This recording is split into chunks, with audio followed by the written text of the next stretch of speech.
So this covers theme 5, adaptive management and science and decision making, and it serves as a reflection on weeks 8 and 11, and also applies the knowledge from those weeks to the Northeast Link project development as an example.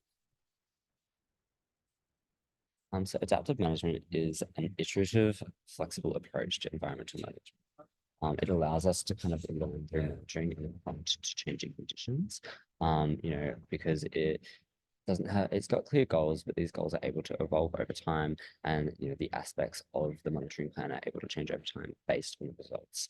And so this allows generally a more effective monitoring plan, as it kind of allows for changes to be made based on what works and what doesn't work. It also allows us to integrate scientific knowledge into project developments. These results based on scientific findings can kind of inform the best way forward.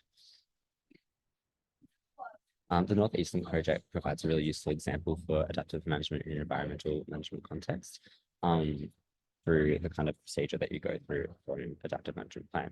So first, you've got your establishment of baseline data, which serves as a really useful reference point for any monitoring that's to come. It kind of allows us to, just have kind of baseline data set, so that any kind of changes in the environment that kind of occur following development, we've got a point of comparison. Then throughout ongoing monitoring and post-development monitoring, based on the kind of results that we retrieve, be it for soil, water, or vegetation, we're able to kind of adapt any kind of like construction activities that might be going on as part of the Northeast Link development, or kind of any mitigation approaches that might be being employed. We kind of test to see whether they're being based to see whether they're effective.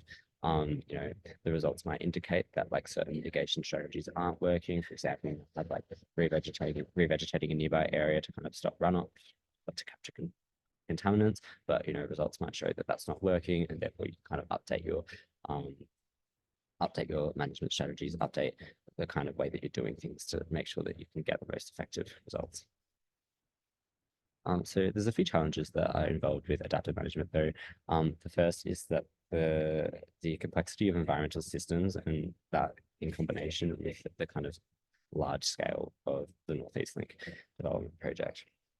Environmental systems, soil, water, vegetation, they all interact with one another. They're all interconnected, and there's so many factors that can influence all the properties that are involved with those things. And so it can be sometimes difficult to pinpoint, why some changes might be occurring, where they're coming from, especially paired with the really large scale of the development, which spans roadways for kilometers and kilometers.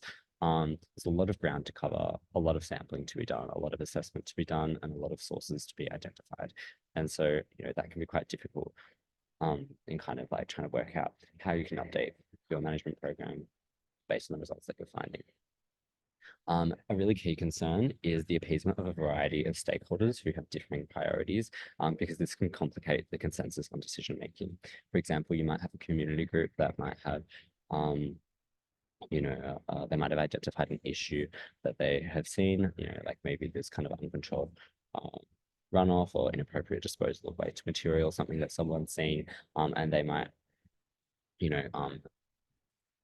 draw a problem with this, whereas people who are like project managers for NELP, they just focus on furthering the project outcomes and getting this done at a timely pace.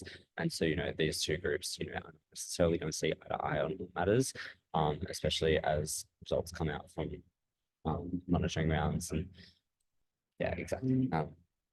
This kind of flows on to the next point, involving the integration of scientific findings into regulatory frameworks and project timelines.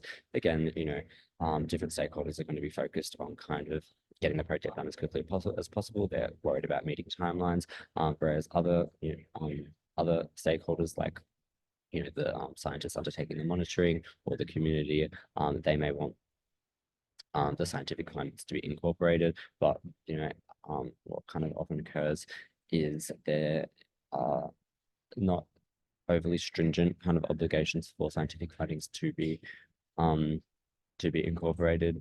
And so yeah, often again there's issues in reaching consensus on those decision making. And then at the end there, you've got the dynamic nature of environmental conditions. This can involve kind of variability in seasonal, daily, night, which might kind of influence the results, especially with things like water quality. And so the results that might kind of be received might be based on kind of natural changes, as opposed to things that are involved with the project.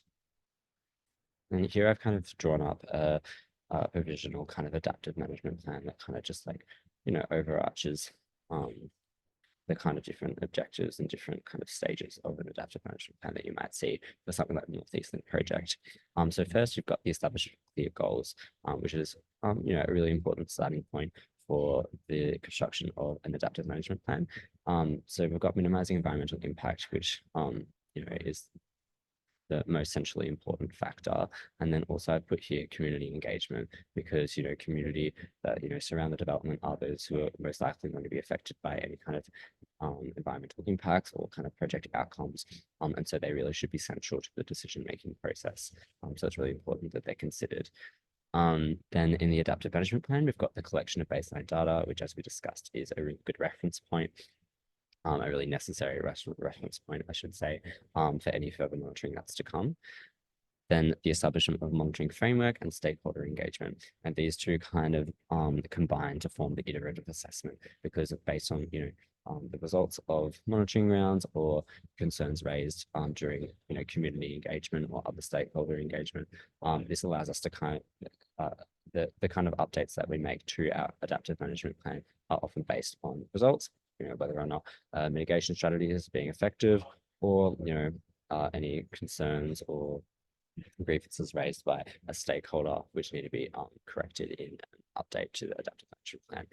And then reporting and transparency are also really, really important to make sure stakeholders are consistently aware and updated as to changes in the adaptive management plan, as well as the updated on results that are retrieved as part of it.